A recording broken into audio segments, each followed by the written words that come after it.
Welcome, everyone, to the dance floor where life lessons are learned through the art of dance. I'm your host, Anna Harsh, and today I have a very special guest with me, Miss Olivia Bone, who is a dancer and a dance major at Point Park University.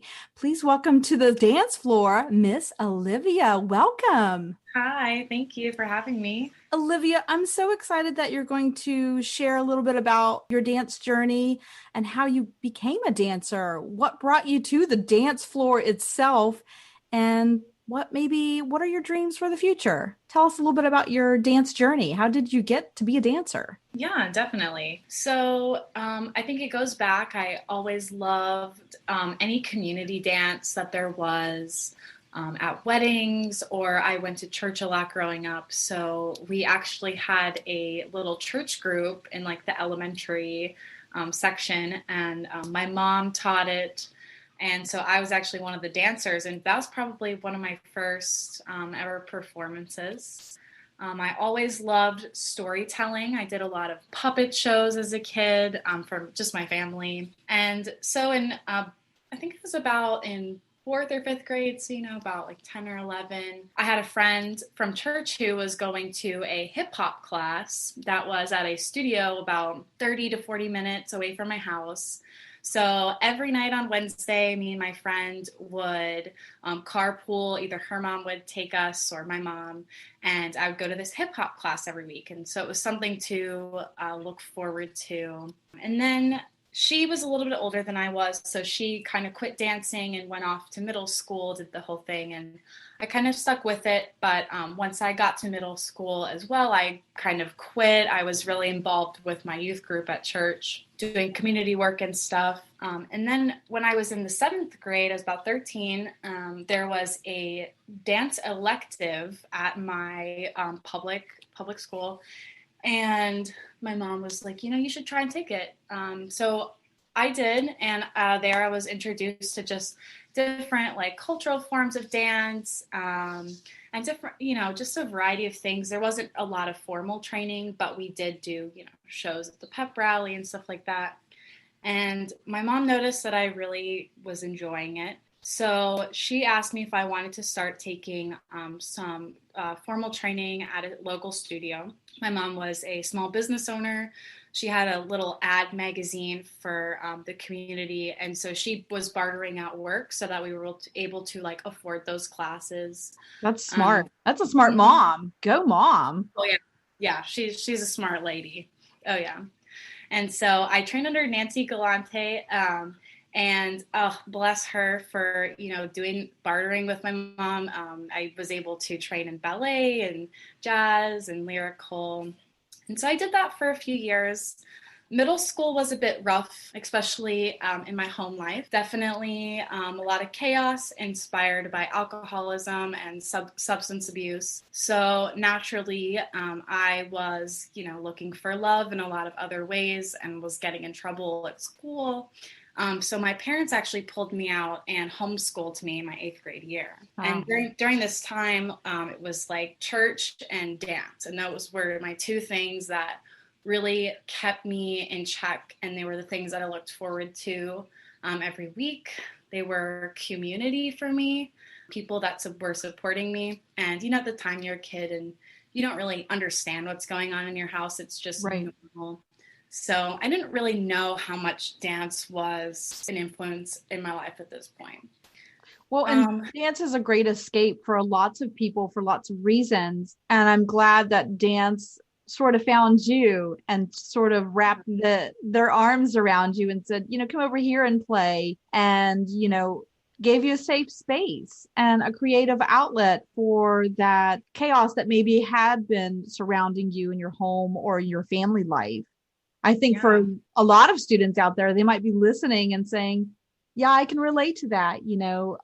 Alcohol and drug abuse might be in their homes or maybe in their, friends' lives. And maybe dance is a great way for them to escape and get on a different and more positive path. And I think dance friends sort of become your family.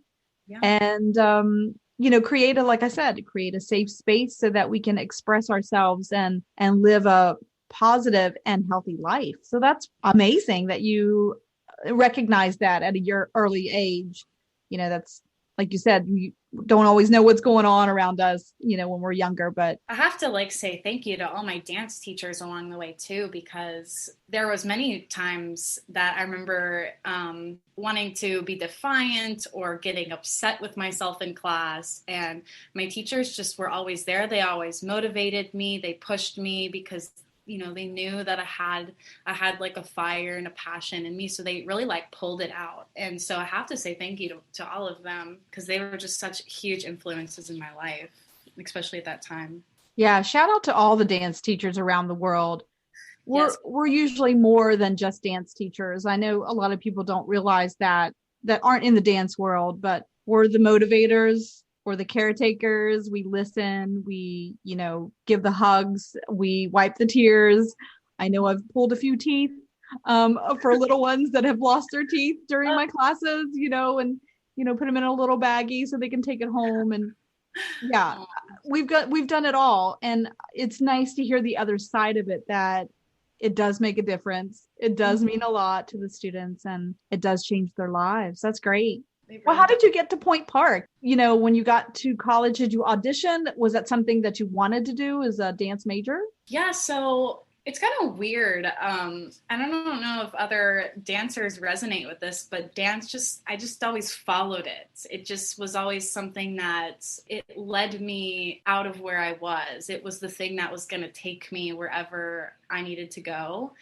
And so choosing to follow dance. I didn't really think about it as a career possibility, but I went to a performing arts high school that was focused around sending kids off to study it. And that was really where I learned so much about the possibilities. And Awesome. so I actually auditioned for Point Park. It was I saw it at a dance festival, one of the national or regional high school dance festival, my junior year in Norfolk, Virginia.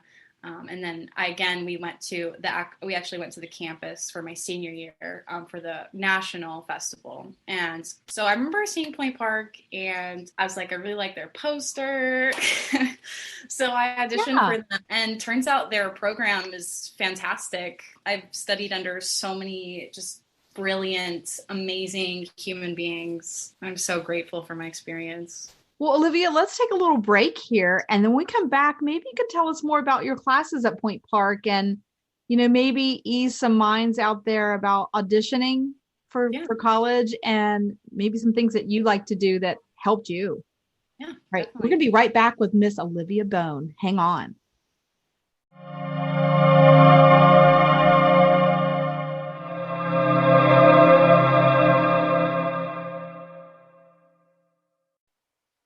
We're back, everyone, with a Miss Olivia Bone. She is a Point Park dance major. Olivia, everyone goes through this if they're thinking about dance for college and they're auditioning. Can you give us some idea what it's like? Maybe some tips or some things that helped you? Always just show up for yourself when you come to an audition. That's all you have to worry about, is just to show up for yourself. And don't worry, you're gonna end up where you need to go. Right. What are the auditions like? Is it just a class? Tell us a little bit about the process. Yeah, it can be a little different. The one for Point Park I actually went to in New York. It was like a dance convention called Dance Wave. Okay. And so it was several colleges that were there. The first day it was a convention. You went around, you passed out your headshot and your resume to all the colleges that you wanted to audition for. You could learn about other programs, maybe drop off, additional resumes. And then the next day they actually held you would take a ballet bar, and then we learned a little bit of I think it was a jazz, more contemporary combo. And the teachers or all the professors or anybody who was representing the school were up on either bleachers, or they could walk around and view you from other sides. Oh, so it could be intimidating, but breathe, right? Just breathe when you get there. Just take a deep breath. And you mentioned the headshot and resume. Those are two perfect things that I think every dancer, if you're a dancer listening and you're a high school student, get on it. Mhm. start taking some cute headshots, even if it's just with your phone, just to have something to get started and start thinking about that resume. I know it's daunting, but there's lots of things on the internet now. You can Google, like Google Docs has, for resumes, how to build a resume. There's lots of free websites out there. So those are two great things to have. Get ready, right? Before you even get to college, you need to have a headshot and resume, at least a practice one to get started to see what it looks like and build Yeah. off of that. And One then what should we wear? I mean, did you wear anything special for this audition or just did they tell you? So a lot of it is just more professional dress, I guess. So Yeah. tights and a leotard. Mhm. I remember I wore a bright orange leotard, kind of a rustic, brighter orange. Okay. It's kind of my lucky leotard, I would Love say. that. So whenever I'm really just trying to feel a little bit more like myself, that's what I'll wear. Yeah, a So lot of some dancers tell me they wear a color to stand out or like you said, a lucky color. So something that's that makes your really good. lines look good. Yeah. Yeah. The other thing I will say about resumes and getting ready for college and everything is I think a lot of dancers out there are probably dancing a lot, a lot of studio time, but invest in other artistic forms or study other things. Anything that you're interested in, go for it because when they look at your resume, they want to see that you are a whole person, not just a dancer. And that's something that we talk about in college a lot is that you are a human being and there is like so much to you and so much that you're capable of. More than just standing on stage and looking pretty. So like any skills you have, like even the weird ones, like you can solve a Rubik's cube, put that on your resume because that might make you stand out from like a room full. I've been in auditions with hundreds of people. Right, exactly. Do outside the box kinds of things. Maybe you love theater and maybe you have some acting skills, or maybe you like to design clothing, so a Yep. costume design, any of that. I look for the same thing for my company. We do Italian authentic folk dances, which already stands out from a lot of companies out there.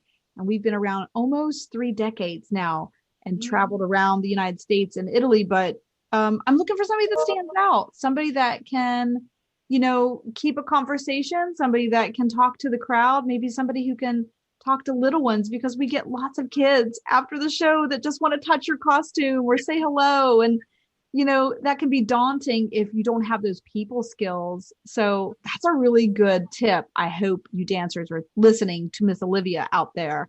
Build up that resume and make it unique and stand out for sure. Definitely that. And community work too is a big one that I would always suggest, whether that's, teaching, some classes, for a like an organization or something like Check out that. your libraries to do that sort of thing too. Give back. I always offer some kind of yoga class for free, even if it's online, or Pilates or something like that. Or I go to a school and talk about what it's like to be a dancer, out in this crazy world. But do those things, get those social skills going and volunteer as well. That's just as important. We have to be well-rounded human beings. We're more than just, like you said, bodies on a stage because we have feelings and thoughts and all kinds of things. And I've had dancers come through Allegro that have been really good at math or really love science or Mm-hmm. became a doctor or a nurse, but they just really had a passion for the arts as well. And which is great. So have those extra skills and extra passions and put them on your resume. We want to know who you are. Olivia, how have you been staying motivated through COVID? And now that we're slowly coming out of it, how did you do it? How did you stay motivated? Yeah, so I mean, I'm definitely not gonna lie, it's not been the easiest. I've had to, reach out to your community, to your people, stay in touch, talk about how you're feeling. But aside from that, personally, because I'm a dancer, I feel like we all are, we're so physical. So even if you're not dancing, find some physical practice, whether that's going on a walk or doing yoga or Pilates or movement meditation, different things like that to stay in the body and keep that mind body connection. Because that is keeping that as clear and keeping that flow is what's really going to help your artistry. especially as a dancer. So, I like to bike or do different things like that. I like to go hiking when I can. So those are the things that help me a lot. I also, especially in the past year through the pandemic, have invested a lot in creative writing. Nice. Another artistic medium. So yeah, just again, like I said before, like keep going back to filling your cup up with things that are meaningful to you and bring you joy, and that it is hard and it's okay to have bad days. Oh my gosh, yes. There was lots of bad days. I'm not going to lie to you as well. I can feel and relate to that. Last year we had 19 cities lined up in 4 different states to perform, and all of it was wiped out within a week. I Yep. mean, so that's a lot. Yeah, that's a lot to just, it's like you have your bags packed. Okay, I got to sit this down and unpack everything. So that was pretty heartbreaking for myself and for all of my dancers too. But we did the same things. We taught online. We still kept our rehearsals going through Zoom. And I taught a lot of yoga classes instead of rehearsal. I'm like, let's just meditate and let's just listen to some great music and chill out and just get our minds off of it. I did a lot of 5 mile walks every day, and some of the dancers like to bike. So like they were like they went on a bike ride, and some of them filmed the bike ride while they were doing it, which is great too. Like it's nice to bring the community along with you to say, you know what, I'm struggling too, and it's okay. I love Yeah. that. Olivia, I know that we're slowly starting to go back to performing, and I'm slowly starting to wash all the costumes and getting them ironed and prepare for our first showcase, which is going to be at a baseball field, which is really outside the box. Yeah. But Allegra will be at the Washington Wild Things on July 30th, and it is going to be Italian night. So we're going to enjoy the game, but before the first pitch, we're coming out and we're doing a couple tarantellas to kind of get the crowd going and celebrate the Italian heritage. So maybe dancers need to think outside the box of where they might perform. And we're really good about that. We've performed in grocery store parking lots or baseball fields, birthday parties, skating rinks, as well as the usual, high class venues that are, theaters and ballrooms and festival organizations. But it's fun this year because we've got some unique venues, and I'm really excited to get back into performing.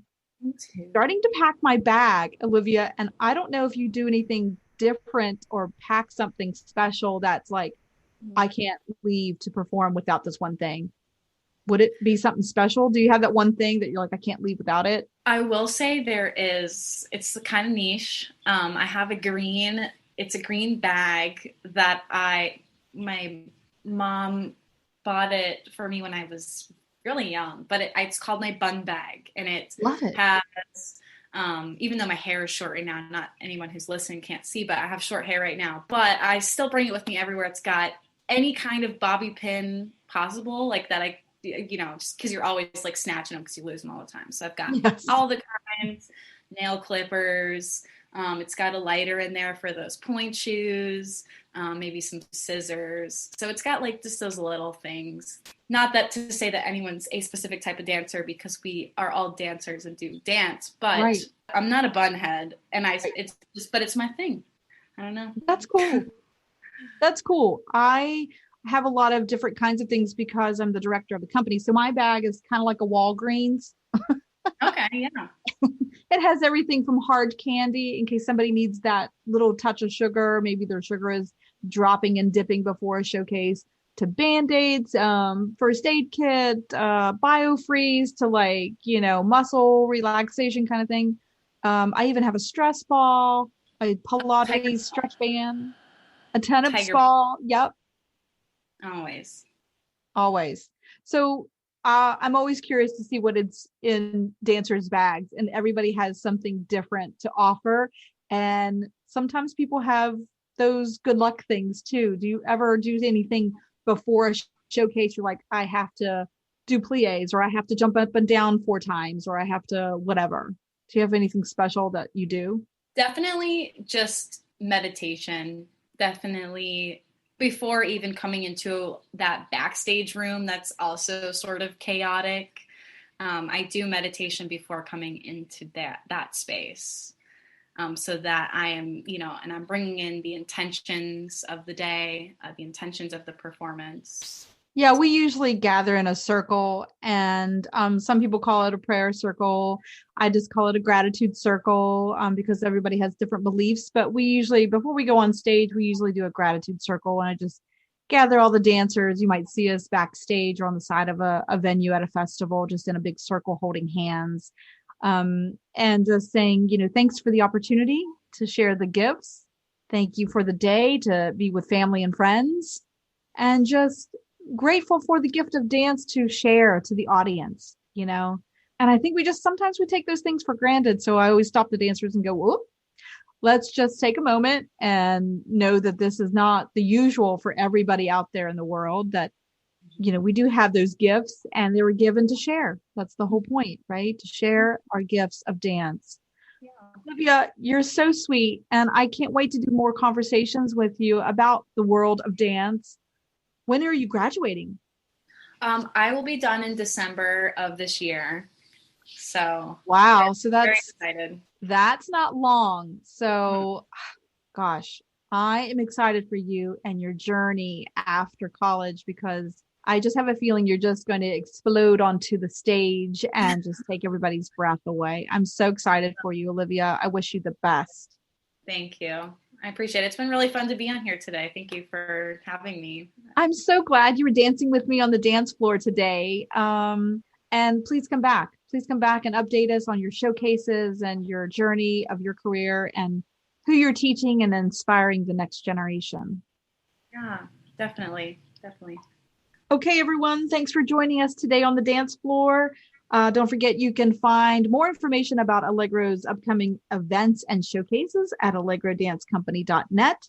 And in the meantime, don't forget to like, share, and subscribe. I'm your host, Anna Harsh. Until next time, keep dancing and moving on the dance floor.